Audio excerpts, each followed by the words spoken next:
Welcome to Cook Serve Delicious 2 and my continuing attempts to do all the Chef for Hire events at all the restaurants and get a medal each time, preferably gold. This time around I'm going back to Budget Food Presents The World Tour and shift number 6, which has pancakes, tableau or something, pig's blood on cakes on a stick and sauerkraut with mashed pinot beans, and that looks like cabbage, but it could be sauerkraut because that's sauerkraut with sausages. Could just be sauerkraut with tea and pineapple juice in the drinks, 45% buzz and 9 serving stations. Pancakes I can do, that one prepare in advance, that one's prepared in advance, and sauerkraut and sausage is pretty simple as well. So this holds pretty much no fear for me, unless I make something happen stupidly. I should get a perfect day and a gold medal. Of course, that does always have the caveat of famous last words and all that.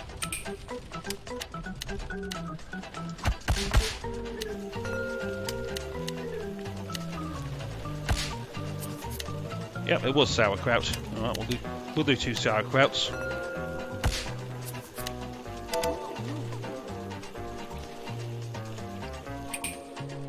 Okay. Well, apparently the pig's blood cakes are popular. Not entirely sure why. There we go, I'm a person that doesn't like black pudding either, which is one of the staples of a beautiful English fry-up for breakfast. Okay. That's how you cook sauerkraut with sausage.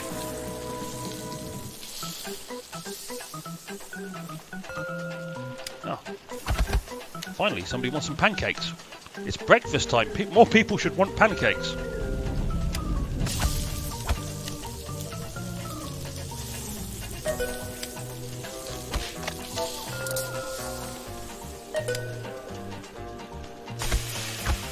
It does help if you hit the right key as well when you're trying to select the sausages.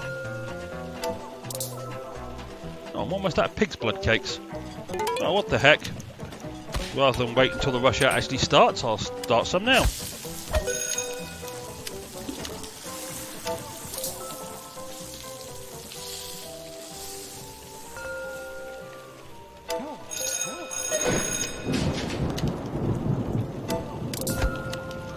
And here comes the rush hour.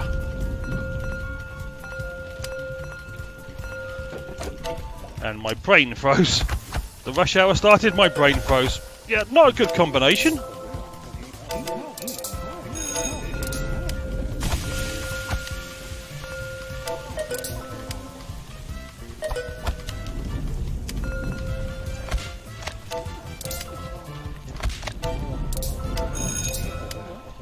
Good old Texas tea. Is a chore. I'm about to run out of pig's blood cakes again, aren't I? Amongst other things.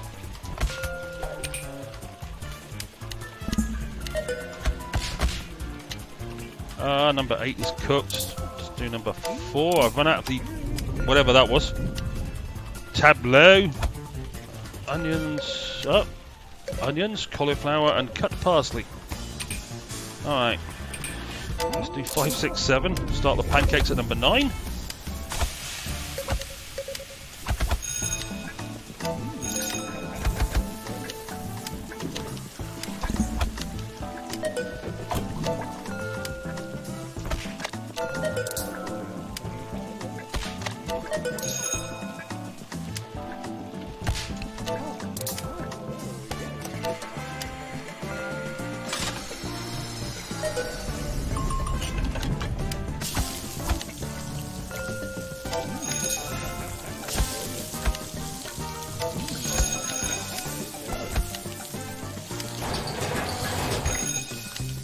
Okay, have I caught up enough now that I can actually go and do some more sides?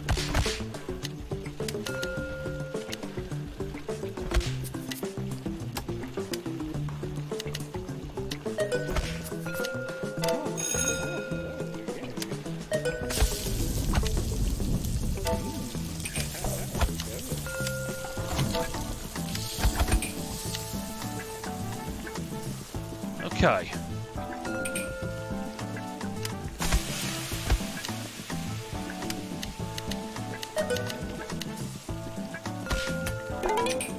Having trouble selecting the right page there for cooking. Okay, rush hour must be coming up. It's throwing 1,000,001 chores at me.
Well, I'm keeping up, which is kind of useful, really, all things considered.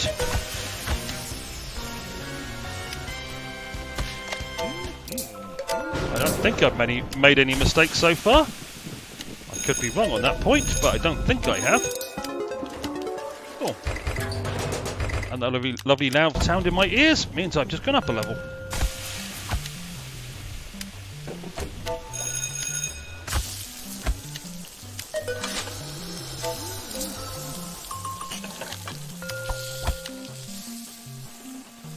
Okay, it's late enough that I'm really not that bothered about any more sides.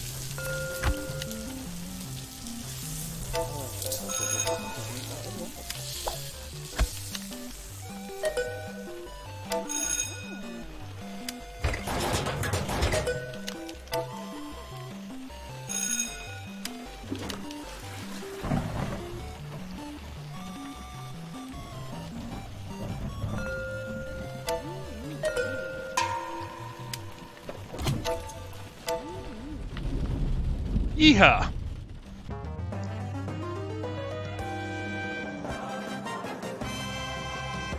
A nice perfect day at Shift 6 in the World Tour. A nice gold medal.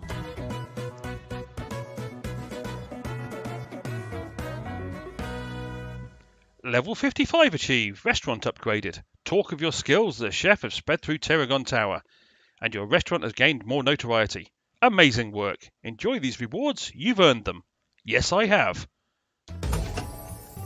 Okay, very fancy wall restaurant booth. A interesting small restaurant table.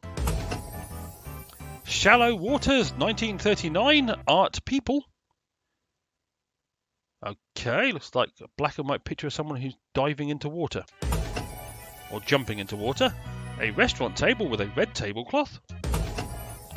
My Lady's Gravy, 1958 wall object. Can't read numbers now. A nice, not sure if that's a single or an LP. Spray number 32, a wall spray of some palm trees. Table necessities, a small plant to go on tables. Spray number 35, a wall spray of yellow flowers. A bird net, a large wall object. Okay. The First Women's Basketball League, 1929 Art People. Oh, hasn't the game changed?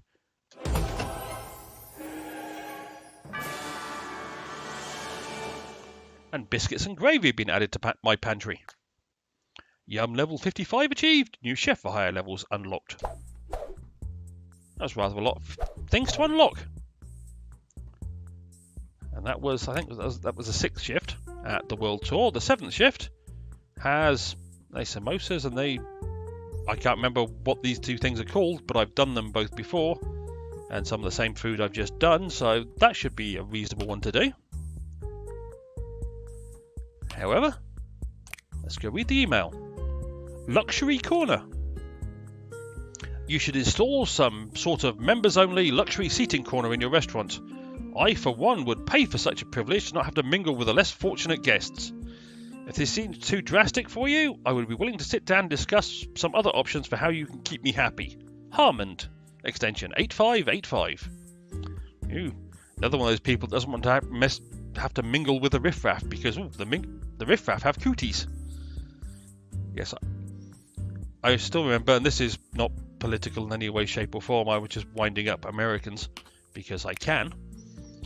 But during the whole Obamacare debate, I still love the fact that, was it 45% or 50% of people were against Obamacare, but only 30% were against the Affordable Care Act. Apart from that wonderful little quirk, I was arguing with one of my friends, who's a right-wing nutjob. I'm not talking he's just slightly right-wing. He is so far right-wing he wouldn't have been out of place in the Nazi Party. And after his whole argument against Obamacare, basically what it came down to was he didn't want to have poor people and go to the same doctors he went to because poor people have cooties and he might have to mix with them. That seemed to basically be the gist of his argument against Obamacare. And that was as logical an argument as he could manage to put forward against the Affordable Care Act, as I preferred to call it, because it wound them up further.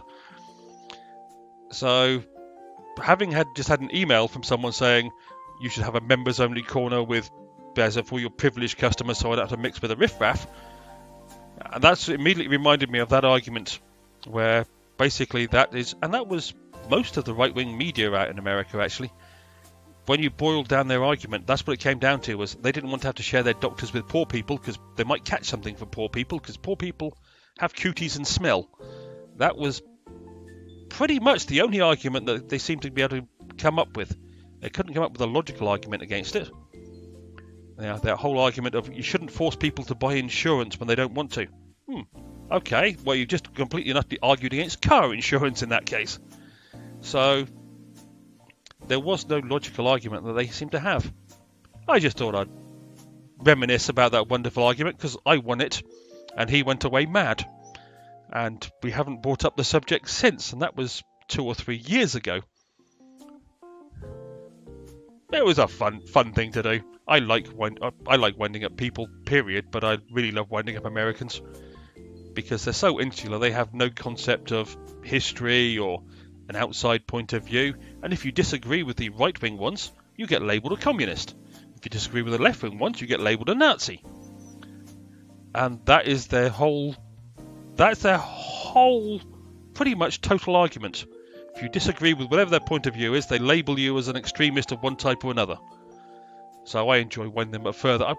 There was one, it was my ambition in life to see if I could make the vein in his forehead or by his temple throb so much it exploded and he died on the spot. And I think I came close a few times. As I'm a strange person. I do like annoying people. Okay, I'll shut up now. That was the 6th shift at the World Tour. As always, I hope you enjoyed, and hopefully I will see you down the road for more Chef for Hire events in Cook Serve Delicious 2. Cheerio!